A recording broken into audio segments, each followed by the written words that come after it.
Hello, everyone. This is Alex, the person who founded this LSAT study group. So, first of all, I just want to say welcome to the group. I'm super excited to have you, and I'm super excited to help you do good on the LSAT and hopefully get into the law school that you've always been dreaming to get into. And I know how stressful the LSAT can be, so at any point along this process, if you guys have any questions or if there's anything that I can do to make this process less stressful for you, please reach out to me and I would be happy to help you, because that's the reason why I do this. Personally, for me, the LSAT was a really stressful, lonely, and isolating experience, and I sure wish I had people helping me out when I studied for the LSAT. So after I found out I did well, I decided that it's the least I could do to try and help other people, because I know how demoralizing this can be. So with that being said, I'm super happy to have you all here, and together we're going to crush this thing.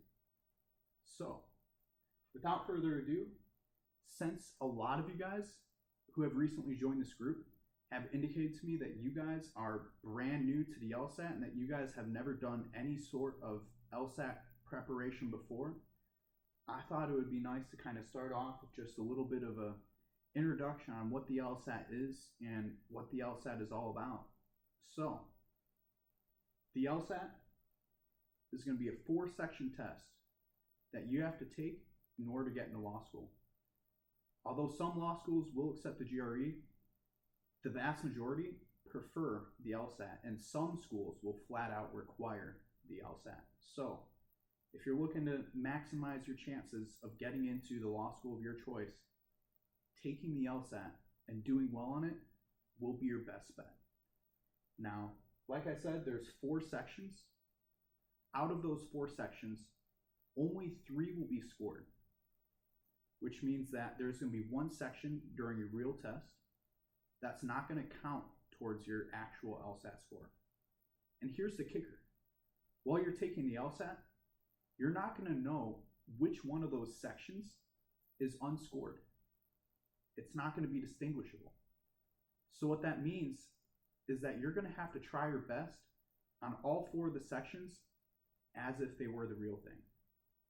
Now, as for what's in the sections, you're going to have 4 sections. 3 of them will be scored. And out of those 3 scored sections, 2 of them will be logical reasoning, and 1 of them will be reading comprehension. And in the logical reasoning section of the test, you're going to get presented with like short paragraphs of text. And these short paragraphs are either going to contain an argument, which consists of premises and conclusions. The premises are facts that support, or in other words, make more likely to be true, the conclusion of the argument. And the conclusion of the argument is the statement that is supported, or in other words, made more likely to be true by the other statements in the argument. So, premises are stuff that makes the conclusion more likely to be true, and the conclusion is the statement that is made more likely to be true by the premises. Notice how there's kind of a circular relationship going on there. You can't have premises without a conclusion, and you can't have a conclusion without premises. So, the other kind of thing you'll see in LR is something called a fact set. That's where you just have a set of facts that don't serve as premises or conclusions, meaning that these facts by themselves don't serve to make other facts stated in the argument more likely to be true. It's just a set of independent facts. Now, in all 4 of the sections, including LR, you're going to get 35 minutes to complete the section. In LR, there's between 25 and 26 questions per section, which means that on average, you'll get a minute and a half, give or take a little bit, to complete each question, which involves reading the paragraph, understanding the paragraph, and answering a question about it. In reading comprehension, on the other hand, you don't have a situation where you're given an individual paragraph for each question. On the other hand, you're going to be given 4 longer form passages which contain multiple paragraphs. It's kind of like a a 5-paragraph essay almost. They're going to contain longer paragraphs and more text. And for each of those 4 blocks of text, you're going to have to answer between 5 and 8 questions on it. And that means that you'll get roughly about 9 to 10 minutes on average to complete each passage, because RC also has 35 minutes per section. So those are the sections of the LSAT. That's what's going to happen. As for your score, for better or for worse, depending on how you do on the LSAT, which I hope for all of you is for better, since you guys were motivated enough to join this group and take this test seriously. The LSAT is the most serious part of your law school application. This one test is going to matter more than your GPA and anything else you put on your application, unfortunately. While those other things still matter, they just don't matter quite as much as the LSAT. So if you guys kill it on this test, you guys will be in a great position to get into whatever law school you want to get into. So with that being said, a lot of people ask me, well, how do I do good on this test? And I hate to break it to you, but in order to do good on this test, it requires a lot of hard work, dedication, patience, and self-care. At least for me, and pretty much everyone else I've talked to who has taken the LSAT, they have found studying for this test to be a demoralizing experience. And the reason why is that it's just extremely difficult. And you know, you guys are pre-laws, which means that you guys have probably been smart your whole life. And unfortunately for most people, including myself, when you get hit with the LSAT, it's kind of a shocker. Just because for the first time in your life, you're presented with a situation where you just aren't getting everything right on your first try anymore. And that can be demoralizing. It can make you feel bad about yourself. So it's a tough experience. I'm here to tell you that your confusion on the LSAT when you start out, number one, is not determinant of your final score, meaning that this is a learnable test and that through studying and hard work, you can tackle this thing, even if it's confusing at first. And secondly, this test, at the end of the day, it's literally just a dumb test about little paragraphs. It doesn't define you or your intelligence. So remember that, like when you're feeling bad about the LSAT, if you've had a bad day of studying, if you got a lot of stuff wrong, just remember that doesn't define you. Because number one, you can do better tomorrow. And number two, at the end of the day, it's just a silly little paragraph test. It doesn't define you. So please, please, please, if you struggle with this test, don't let that get you down. It's really important because it's really easy to get down and out on yourself while you're studying for this test. So while you're studying for the test, my first tip for success is to take care of yourself. And remember that even if you do bad, it's okay and that you're still worthy. Because when you feel demoralized about yourself, that kind of inhibits your progress because it prevents you from studying and dedicating as much time and energy towards this test as it requires. And that kind of leads into my second point. If you want to be successful on this test, you're going to have to work hard. Like I said, it's a hard test, even for smart people. And unlike the tests that we take in school, where you can just spend a day or 2 or 3 memorizing a big chunk of information and regurgitate on the test and get, say, like 95%, you simply can't beat the LSAT through memorization. It's more akin to learning how to run a marathon, in the effect that this is a test where you have to practice a set of skills and build up your endurance in order to be successful. You can't just cram it all in. You have to spend consistent study over the course of weeks and months to slowly get better at it. Just like a runner will run every day to slowly improve their time for a marathon. And so I hate to say it, but it's hard work. And as for how to actually improve on the LSAT, again, getting questions wrong.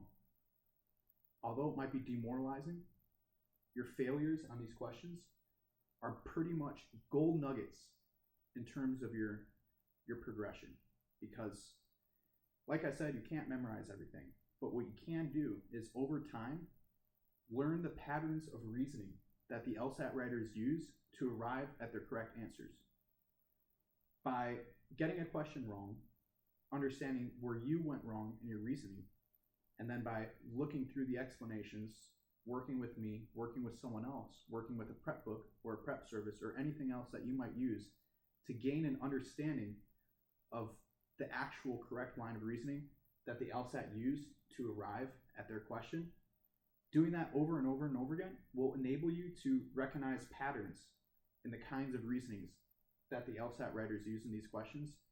And the recognition of those patterns will not only improve your logical abilities in general, which I believe that this process will improve your ability to reason and argue in general, solely because you spend so much time studying it. Not only will it do that, but it will also help you recognize those patterns of reasoning in future questions. Because the LSAT writers, they'll kind of recycle like the same lines of reasoning over and over again.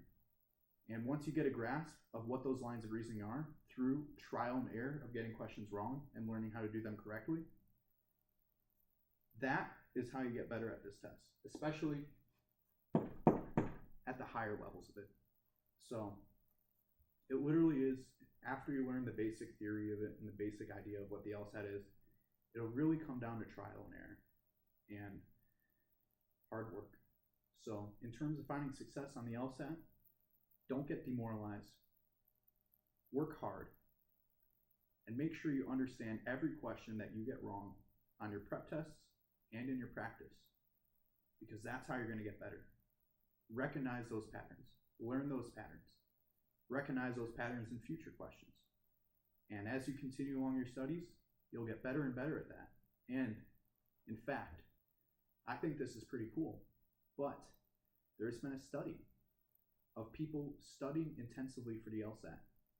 And the researchers hooked them up to like MRIs and like brain scanning machines. And they have actually found that intensive study for the LSAT literally changes the structure of your brain. So studying for the LSAT, quite literally, is a slow and grueling process to adapt your brain and the structure of your brain to how this test works. So even if you don't start off strong, you can get strong by quite literally changing the structure of your brain through repeated practice. So that's how you be successful. And what success means differs depending on the person and their goals. And depending on what your definition of success is on this exam, we're going to require a different kind of strategy to get you there. And to emphasize that right here, I have a list of different scaled scores on the LSAT from 150 to 180. And under each of those scaled scores, I've listed the average number of questions that you can get wrong over the course of your 3 graded sections of the LSAT to achieve that score. So when you're considering these numbers, consider that your 3 scored sections will have about 77 to 78 total questions, which means that these numbers are the number of questions out of 77 to 78 questions that you can get wrong to achieve your desired score on the LSAT. And the thing I want you guys to notice here is how different it is to get a 160 or 155 than it is a 170 or 180. Unfortunately, while breaking the 170s requires near perfection, getting a 155 to 160, which is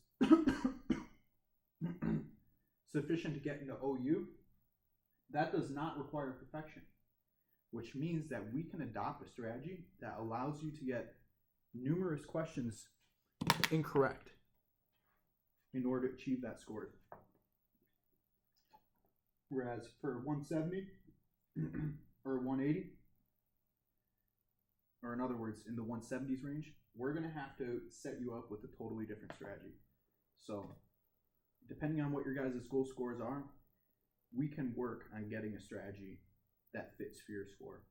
that can help you get the score you need. So in general, if you're looking to score in this part of the range, some of my basic recommendations are in reading comprehension to experiment with a 3-passage strategy, which means that in your 35 minutes, you only complete 3 out of the 4 passages and guess on the last passage. Because typically what happens on RC is folks will try to do all 4 passages and they won't have enough time to fully understand each passage. And because of that, they'll get a majority of the questions wrong on each passage, which results in a very low raw score. However, I've noticed that with a lot of these folks, if I instruct them to only try on 3 passages and do 3 passages in your 35-minute time limit, that these folks can get nearly every single question right on those 3 passages, and then maybe an additional right answer or 2 when they just blindly guess on the last one. And I've noticed that a lot of times that results in quite a substantial improvement in RC scores for folks who are in that situation. So if you're looking to score in this range, I would recommend experimenting with the 3-passage strategy on RC and see if that results in improvements for you. As for LR, in this range, I have some specific recommendations for you, because in terms of LR, like I said, you don't need perfection. What we do need to do is do good enough. And in the logical reasoning sections, the most difficult questions on the exam tend to be clustered in a particular part of the section, and that remains pretty consistent from test across test. So the hardest questions in LR tend to be clustered between questions 15 and 21. That's where the hard LR questions tend to end up. Of course, there are exceptions, but on average, the most difficult questions are kind of clustered in that range of questions. So for folks who are struggling with LR, one of my first easy recommendations I recommend for people who are looking to score in this range is to take a strategy where you do 2 things. Number 1, you skip parallel reasoning questions.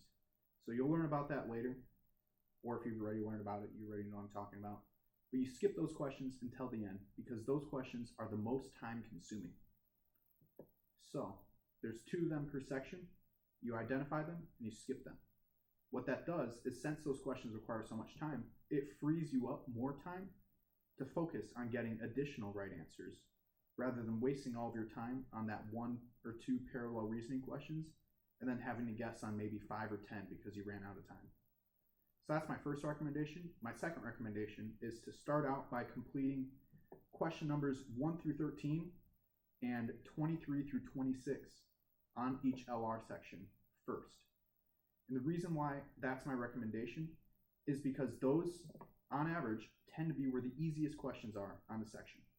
And if we're looking to not be perfect, but accumulate enough points to get you to a score around here, if you invest your time, your 35 minutes on the section, into the easiest questions that you're most likely to get correct, and then use your guesses in the event that you run out of time on the harder questions, you're going to accumulate more total points for the entire section doing that than if you just take it straight through and actually do questions that you have a lesser chance of getting right because they're harder, and then skip questions that are easier. So I recommend doing those 2 parts first and then saving that middle chunk for last, because that will help you maximize the number of questions you get correct in the event that you were to run out of time on your section. So those are some of my general recommendations. As for people who are scoring in this part, or who are looking to score in this part of the range, unfortunately, you're going to be held to a higher standard, which means that some of my previous recommendations don't apply. For example, a 3-passage strategy probably won't get you a 170, because you can only miss 7 to 8 questions across the entire test to get a 170. And you're going to be missing 4 to 5 just by guessing on that 1 passage. That leaves you pretty much no room for error in the other 3 passages and no room for error in LR. So if you're looking for a 170 plus, I'm just going to come out and say right now that you guys should be doing the 4-passage strategy on RC. And in addition to that, I do recommend the same strategy for LR. However, something important if you're looking to score above a 165, you're going to have to complete the easy questions fast. So not only are you going to do the easy questions first, but you're going to be doing the easy questions fast at about an average of 1 question per minute. The reason why is because for LR, some of the hardest questions in the section will require more than the 1.5 minute average that you will get per question to answer correctly and to fully analyze it. So what you're going to have to do is you're going to have to earn some extra time in the section by completing those easy questions faster than what is required for the average for each question. So that way, when you get to the harder questions, which unfortunately you'll have to get the majority of them right if you're scoring in this, if your goal score is in this part of the range, what that's going to do is that's going to allow you to allocate extra time towards those harder questions. So that way you are able to answer them correctly. Because there are some questions on LR that you just simply can't get through in 1.5 minutes. And there is a few folks out here who are going to be looking to score a 170 plus. And what I'll tell you right now about that is that once you get beyond a 170 on the LSAT, the scoring scale starts to break down, meaning that you're at such a high range of the test that it becomes more luck than skill at that point. And the reason why is because if you'll notice here, missing 7 to 8 questions will get you a 170, whereas missing 1 to 2 questions will get you a 180. That is a 6 question difference for 10 skill points on the LSAT. What that means is once you're in the 170s, a single question, one single question will count for multiple points on the LSAT. So typically, people who I've observed who have tend to score at a very high level on this test, it's pretty much impossible to consistently score -1, -2. That's pretty much impossible because people don't sleep well the night before the test. They don't eat. They have a lapse in their reading for 1 question. They get that 1 question wrong that counts for 2 LSAT points, et cetera, et cetera, et cetera. And largely, those unforced errors are largely dependent on luck, unfortunately. So we can get you to this range, but as to where you will fall in this range when you take the real test, that's going to come up to luck. Simply because there's so many random variables, like so many silly mistakes that you can make to miss 1 or 2 questions extra. And unfortunately, those silly mistakes are the difference between, say, a 172 and a 178. That's like a 2 or 3 question difference across 78 questions. So if you like literally just have like a brain fart for like 1 part of the test, that's like a 5-point difference right there once you get to this range. So for those people, if you're looking to score like a 175 plus, typically how people do that is they'll get themselves beyond a 170 range. And then at that point, they will take advantage of the luck aspect that results from the scoring scale breaking down. And they will just simply retake the LSAT until they get lucky and hit that upper 170 score. And you'll see that fluctuation in your practice test as well. And I can show you that fluctuation in my own practice test as well, just to demonstrate it for you. So if you're looking to get that kind of score, what I would prioritize is getting yourself to a point where you're consistently scoring in the 170s on your practice tests. And you'll find that some days you'll score 172, other days you'll score 180 on your practice tests. And it will vary up and down, up and down. And that's because of that luck factor, those unforced errors, solely because the scoring scale breaks down at that point. So once you get to that point on your practice, then I would recommend just taking the LSAT and maintaining your level of skill by continuing to study between your LSATs until you have your lucky day and you hit that upper 170 score that you're looking for. So that's my advice for you guys. And unfortunately, you're going to have to do the 4 passage strategy, and you're going to have to do those easy questions fast in order to start scoring in that 170s range. So finally, I want to talk about this study group and what this study group is all about. So my own personal journey with the LSAT is I took it in August of 2024 and I scored a 172 on it. And prior to that test, I was averaging around a 177 on my practice tests. If you notice, I had a 5-point drop from my practice average to my real test. Unfortunately, that's pretty typical for people who take the LSAT the first time, because August 2024, that was the first time I ever took the LSAT, and obviously it's the last. So that 5-point drop and a score drop in general, unfortunately, that's pretty typical. However, the good news is that that score drop, that discrepancy between your practice averages and your actual score, does tend to go away when you retake the test. And research by LSAC itself has noted that that score discrepancy kind of evaporates, because they found that people who take the LSAT for a second time score about an average of 3-ish points higher than their first attempt.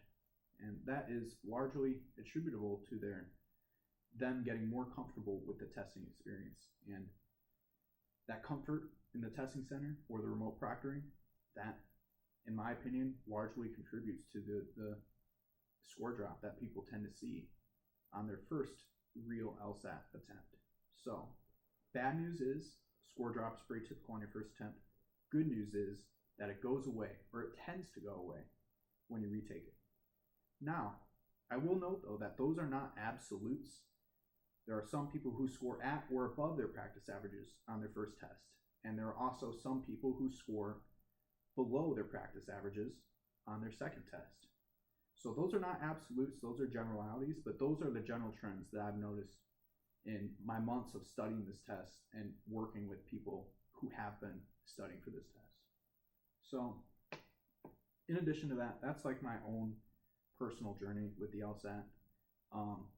So when I was studying for the LSAT, like I said at the beginning, I found it to be an isolating, lonely, and difficult experience. I spent my time scouring websites like Reddit and other online forums to try and figure out how to tackle this thing. And for me, that was dispiriting. I was dispirited at times when I was studying for this test.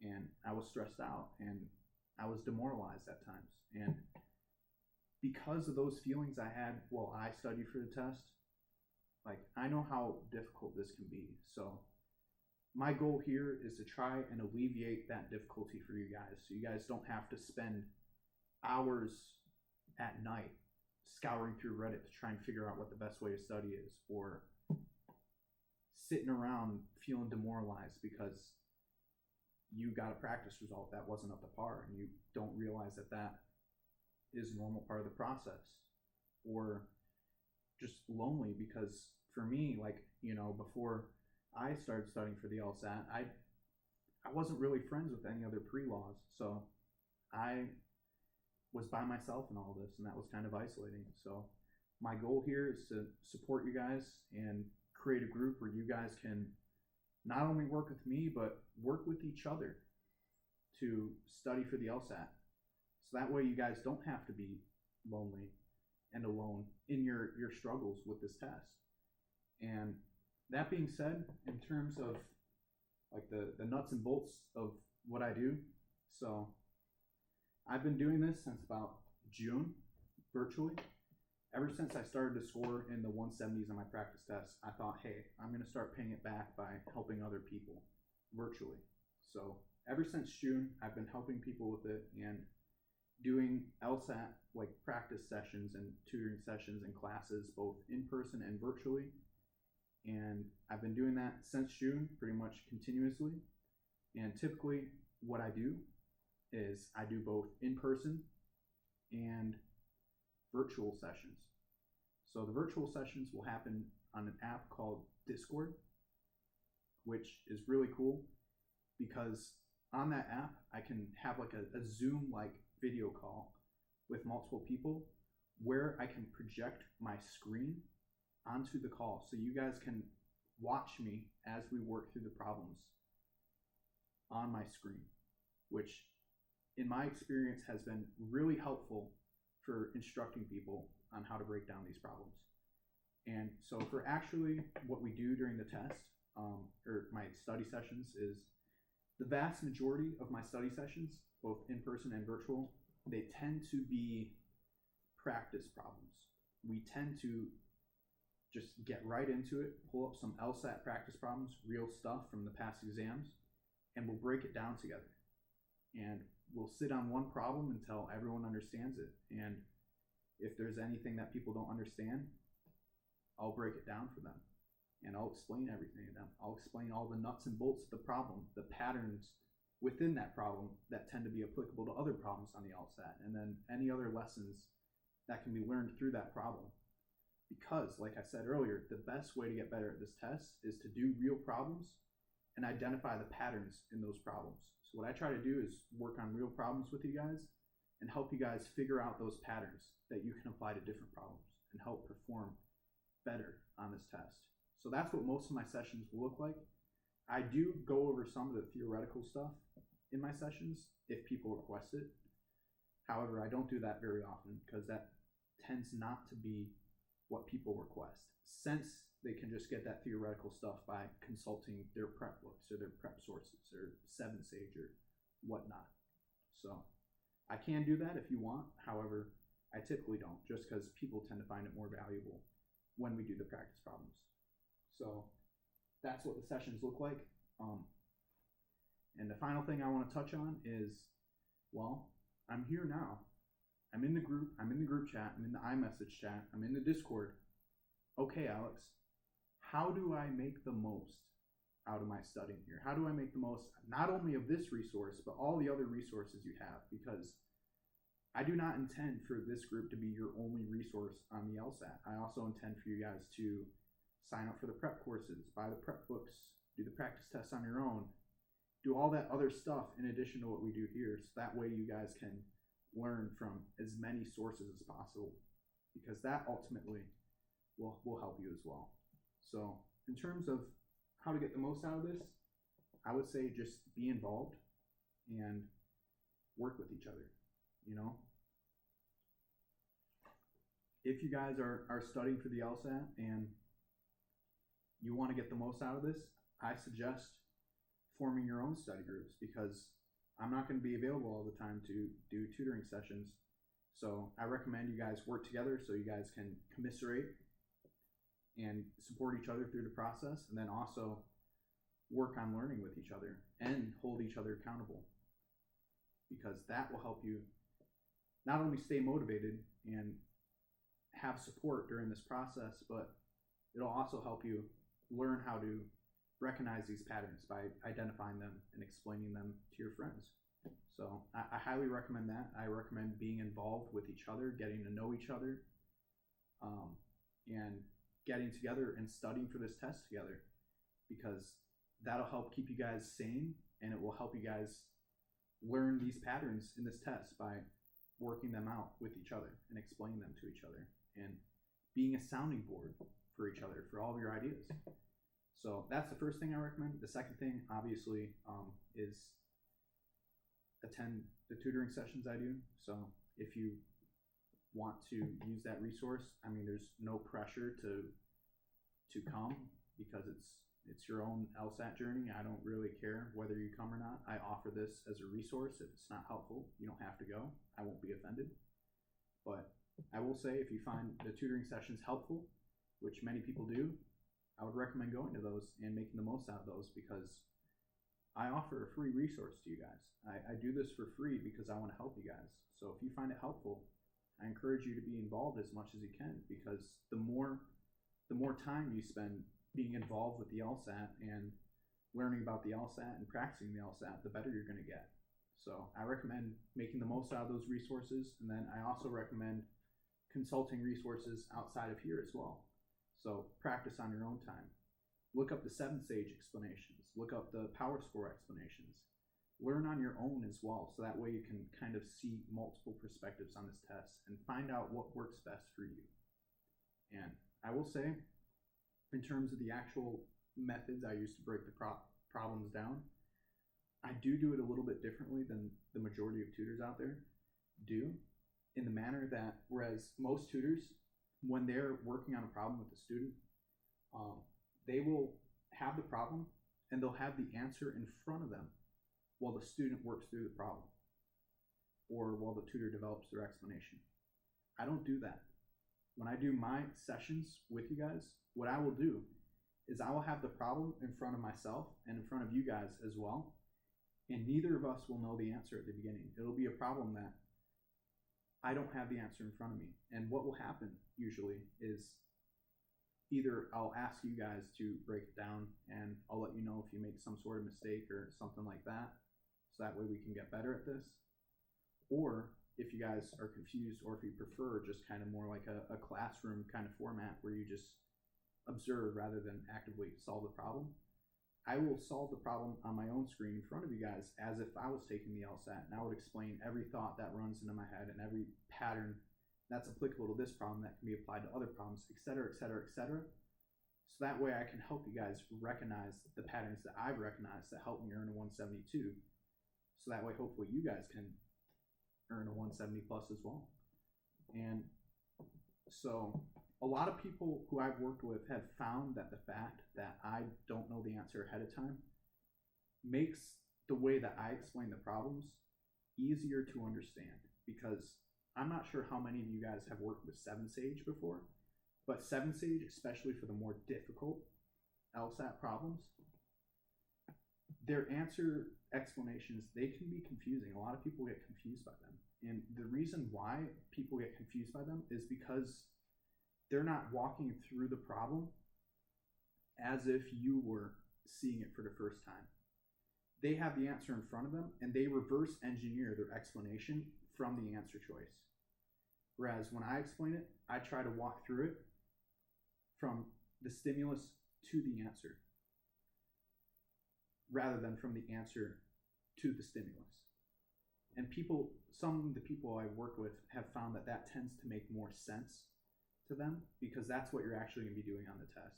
You're not going to be reverse engineering because you're not going to know what the right answer is on the test. So some people find that more helpful. Obviously, not everyone does. So if you prefer it that way, if you prefer tutors who use that kind of explanation, I would recommend to consult those resources instead, because at the end of the day, this is all about what works best for you. However, I will say that, like, even if you don't want to come to my tutoring sessions, first of all, I won't be offended. I completely understand.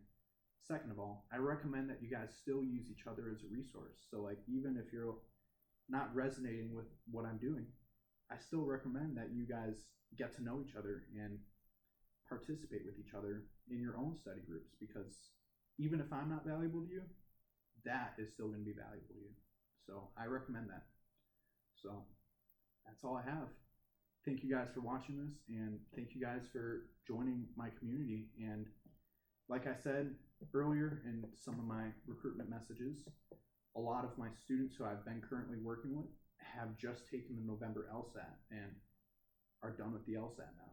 So I have availability. So if your friends are struggling with the LSAT and you think they would find this helpful, feel free to add them to the group chat or do whatever else you want to do to refer them to me, because I'd be happy to help them, and I have the availability now.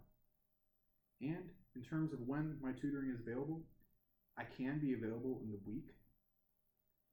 But if you want to do something in the week, please let me know what times you're free ahead of time, so that way I can plan it out, because I do tend to be very busy during the weeks.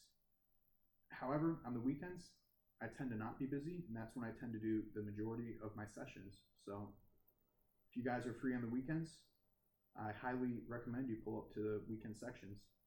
If not, just let me know when you're free during the week, and I'll try to work around your schedule, and we'll make this thing happen, you guys. We'll make it happen. Thanks for being here. Look forward to working with all of you.